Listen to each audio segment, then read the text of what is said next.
Hello students, welcome to guidance গুরু চ্যানেলে তোমাদের সকলকে স্বাগত। আশা করি প্রত্যেকেই ভালো আছো এবং প্রত্যেকেই সুস্থ রয়েছো। আজকের আমরা এই ক্লাসে আলোচনা করব West Bengal SSC group CD পরীক্ষার জন্য যে প্র্যাকটিস সেট চলছিল সেই প্র্যাকটিস সেটের আমাদের আজ হচ্ছে 39 নম্বর প্র্যাকটিস সেট। এর আগে আমরা 38টা সেট করেছি। প্রত্যেক দিন আমরা 25টা করে প্রশ্নোত্তর আলোচনা করছি। প্রত্যেক দিন ক্লাসের টাইম হচ্ছে সন্ধ্যে 7টার সময় আমরা ক্লাস আমাদের চ্যানেলে আপলোড করে থাকি। তো আজকেও আমাদের 25টা প্রশ্ন থাকবে। ক্লাস ভালো লাগলে প্রত্যেকে লাইক করবে, তোমার বন্ধুদের সাথে শেয়ার করে দেবে। আর ওয়েস্ট বেঙ্গল গ্রুপ ডি পরীক্ষার জন্য মানে তোমাদের খুবই হেল্পফুল হতে চলেছে এই ক্লাসগুলো, ঠিক আছে? তো অবশ্যই মন দিয়ে দেখতে থাকো। প্রথম প্রশ্ন দেখব আমরা কি আছে।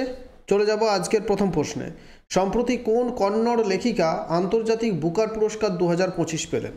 তো আজ আমরা কি করব, আজকে যে 25টা প্রশ্ন আছে সেই প্রত্যেকটা 25টা প্রশ্ন কিন্তু আগের যে সেটগুলো করিয়েছি সেখানে কোথাও না কোথাও তোমাদের করিয়েছি, দু একটা প্রশ্ন বাদ দিয়ে প্রায় সবগুলো করিয়েছি।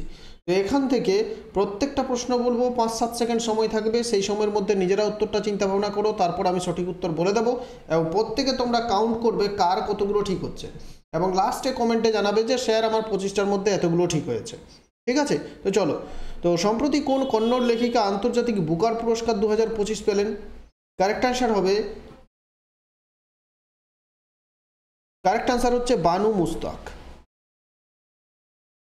দক্ষিণ ভারতের লেখিকা বানু মুস্তাক আন্তর্জাতিক বুকার পুরস্কার 2025 পেয়েছেন। তো আগামী দিনের সমস্ত পরীক্ষার জন্য অতি গুরুত্বপূর্ণ হতে চলেছে এই প্রশ্নটা তোমাদের পরীক্ষার জন্য। নেক্সট আমাদের যে প্রশ্নটা আছে, ভারতীয় সুপ্রিম কোর্টের 52তম প্রধান বিচারপতি হিসেবে কে নিযুক্ত হয়েছেন? ভারতের CJI chief justice of India হিসেবে কে নিযুক্ত হয়েছেন? চিফ জাস্টিস অফ ইন্ডিয়া হিসেবে কে নিযুক্ত হয়েছেন? কারেক্ট আনসার হবে বিচারপতি বি আর গাভাই। বিচারপতি বি আর গাভাই সম্প্রতি ভারতের সুপ্রিম কোর্টের 52তম প্রধান বিচারপতি হিসেবে নিযুক্ত হয়েছেন। তাহলে option A is the correct answer. 3 নম্বর প্রশ্নটা দেখো, সম্প্রতি কোন দেশ সাফ মানে সাউথ এশিয়ান ফুটবল ফেডারেশন দক্ষিণ ভারতীয় দেশগুলোর মিলে একটা ফুটবল ফেডারেশন হয়, সেটাকে সাফ বলা হয়। সাফের অনূর্ধ্ব 19 এর খেতাব জয়ী হলো কোন দেশ? জাপান, নেপাল, ভারত, ভুটান, কোনটা কারেক্ট আনসার হবে? কারেক্ট আনসার হচ্ছে ভারত। এখানে ভারত বাংলাদেশকে ফাইনালে পরাজিত করা হয়েছে, যে অনূর্ধ্ব 19 সাব গেমস জয়ী হয়েছে ভারত। আর এটা আয়োজিত হলো কোথায়? আয়োজিত হলো অরুণাচল প্রদেশের গোল্ডেন জুবিলি স্টেডিয়ামে। এটাও পরীক্ষায় প্রশ্ন থাকতে পারে যে sub games under 19 sub games 2025 কোথায় আয়োজিত হলো? তখন বলতে হবে অরুণাচল প্রদেশের গোল্ডেন জুবিলি স্টেডিয়ামে। এটাও ভীষণ ইম্পর্টেন্ট প্রশ্ন ছিল। আর সব থেকে বেশি ইম্পর্টেন্ট, এটা 5 স্টার রেটিং দেব, সব থেকে বেশি ইম্পর্টেন্ট হচ্ছে এই যে এই প্রশ্নটা, ঠিক আছে, যেটা বি আর গাভাই ভারতের 52তম প্রধান বিচারপতি। চতুর্থ প্রশ্ন আজকের, সম্প্রতি কোন রাজ্য সরকার প্রবাসী শিশুদের শিক্ষিত করে তোলার জন্য জ্যোতি যোজনা চালু করেছে? প্রবাসী শিশুদের শিক্ষিত করে তোলার জন্য জ্যোতি যোজনাটা চালু করেছে কোন রাজ্য সরকার? জ্যোতি যোজনা চালু করেছে কোন রাজ্য সরকার? কারেক্ট আনসার হবে শিক্ষিত করে তোলার জন্য জ্যোতি যোজনা চালু করেছে কোন রাজ্য সরকার? কারেক্ট আনসার হবে কেরালা সরকার প্রবাসী শিশুদের শিক্ষিত করে তোলার জন্য জ্যোতি যোজনা চালু করেছে। Option B is the correct answer. 5 number হচ্ছে কোন দিনটি প্রত্যেক বছর আন্তর্জাতিক অলিম্পিক দিবস হিসেবে পালিত হয়?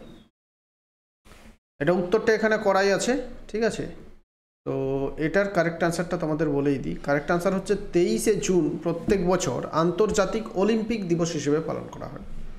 23শে জুন আন্তর্জাতিক অলিম্পিক দিবস। থিম হচ্ছে কি? Let's move together for health and community. Let's move together for health and community, এটা হচ্ছে থিম, ঠিক আছে, আন্তর্জাতিক অলিম্পিক দিবসের। 6 নম্বর প্রশ্ন দেখব, মে 2025-এ প্রধানমন্ত্রী নরেন্দ্র মোদী কতগুলো অমৃত স্টেশনের উদ্বোধন করেছেন? প্রধানমন্ত্রী নরেন্দ্র মোদী মে মাসে কতগুলো ভারতে অমৃত স্টেশন এর উদ্বোধন করেছেন? কারেক্ট অ্যান্সার হবে মোট ভারতে প্রধানমন্ত্রী নরেন্দ্র মোদী 103টি অমৃত স্টেশনের উদ্বোধন করেছেন। কতগুলো? 103টি। 7 নম্বর প্রশ্ন দেখব, পিএমও বা prime minister office through the years বইটি কে লিখেছেন? এই প্রশ্নটিও আগে করিয়েছি, সবাই এটা প্রত্যেকের পারা উচিত। এই প্রশ্নটা আগে দুবার করিয়েছি, ভীষণ ইম্পর্ট্যান্ট প্রশ্ন। ঠিক আছে, যেগুলো ইম্পর্ট্যান্ট সেগুলো যেমন ইম্পর্ট্যান্ট সেরকমভাবে আমি স্টার মার্ক করে দেবো। যেটা যত বেশি স্টার মার্ক থাকবে সেটা তত বেশি ইম্পর্ট্যান্ট। এই প্রশ্নগুলো ইম্পর্ট্যান্ট তো সবগুলোই, কিন্তু যত বেশি স্টার মার্ক করে দেবো সেগুলো তত বেশি ইম্পর্ট্যান্ট। কারেক্ট আনসার হবে হিমাংশু রায়। হিমাংশু রায় এই বইটি লিখেছেন, prime minister's office through the years. 8 নম্বর প্রশ্ন, টিসিএস বা টাটা কনসালটেন্সি সার্ভিস আইবিএম কোথায় ভারতের বৃহত্তম কোয়ান্টাম কম্পিউটিং হাব নির্মাণ করবে? ভারতের বৃহত্তম কোয়ান্টাম কম্পিউটিভ হাব কোথায় ভারত নির্মাণ করবে? ঠিক আছে, কোথায় কোয়ান্টাম কম্পিউটিং হাব নির্মাণ করবে? কারেক্ট আনসার হবে অন্ধ্রপ্রদেশ রাজ্যে। Option A is the correct. অন্ধ্রপ্রদেশে ভারতের বৃহত্তম কোয়ান্টাম কম্পিউটিং হাব নির্মাণ করা হবে। 9 নম্বর প্রশ্ন, সম্প্রতি আন্তর্জাতিক মহাকাশ স্টেশনে ইন্টারন্যাশনাল স্পেস স্টেশন পৌঁছানো প্রথম ভারতীয় ব্যক্তির নাম কি? আন্তর্জাতিক মহাকাশ স্টেশনে ইন্টারন্যাশনাল স্পেস স্টেশনে পৌঁছানো প্রথম ভারতীয় ব্যক্তির নাম কি?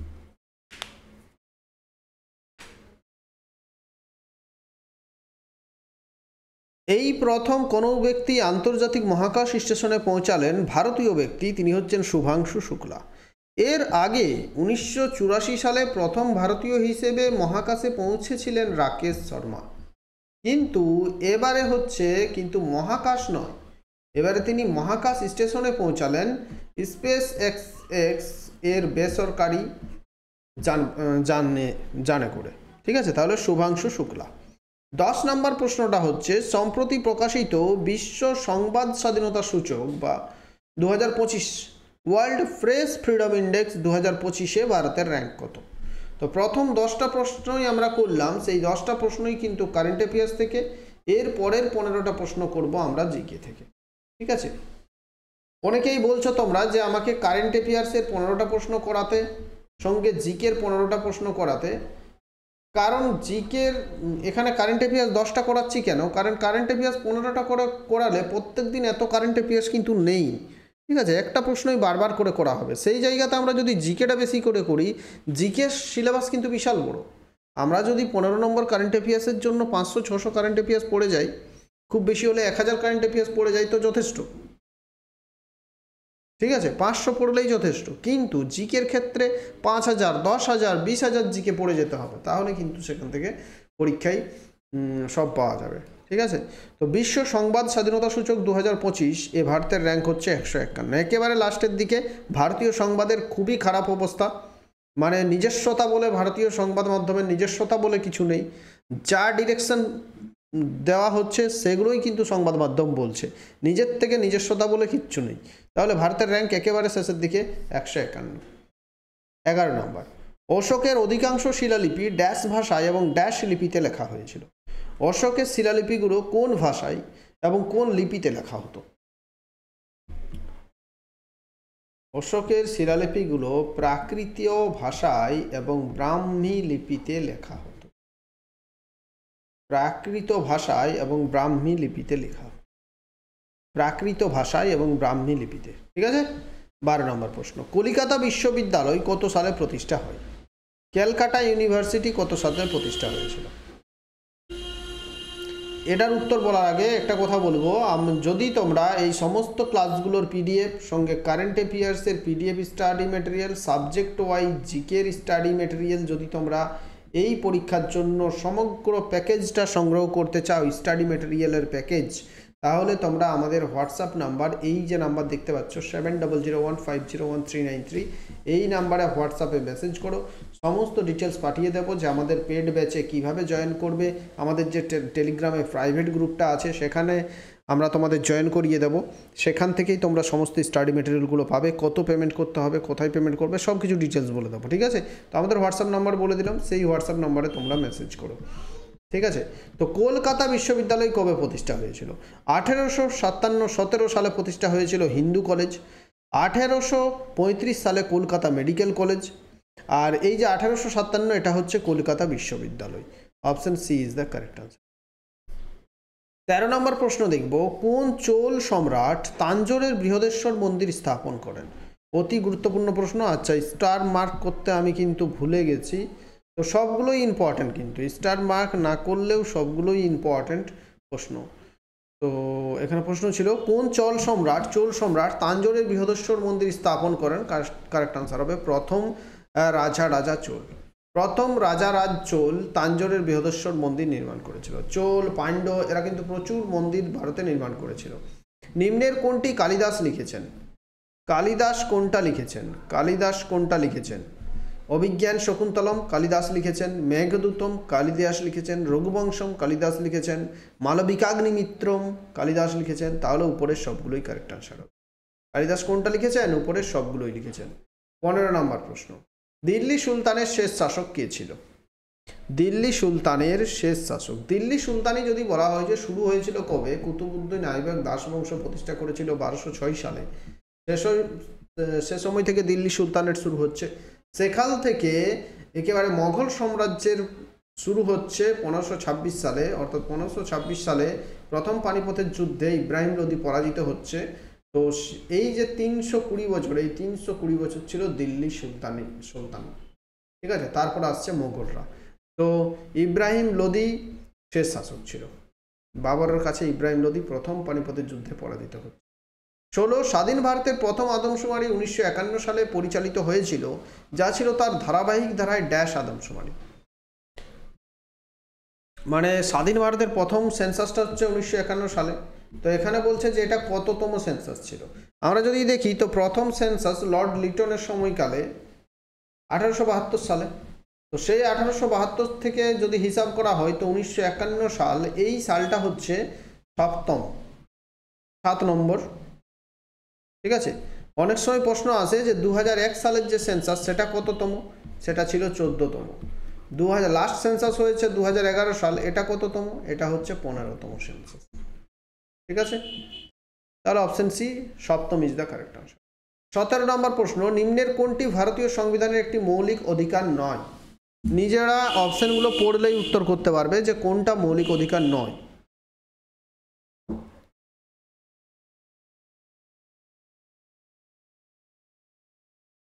কোনটা মৌলিক অধিকার নয়? কারেক্ট আনসার হচ্ছে শোষণের অধিকার। এটা কিন্তু মৌলিক অধিকার নয়। বাকি যেগুলো দেখতে পাচ্ছ, সংবিধান প্রতিবিধানের অধিকার, ধর্মীয় স্বাধীনতার অধিকার, সমতার অধিকার, এগুলো সবই হচ্ছে মৌলিক অধিকারের মধ্যে পড়ে। তাহলে শোষণের অধিকার অপশনটি, এটা মৌলিক অধিকার নয়।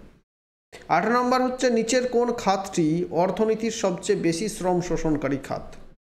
নিচের কোন খাতটি অর্থনীতির সবচেয়ে বেশি শ্রম শোষণকারী খাত?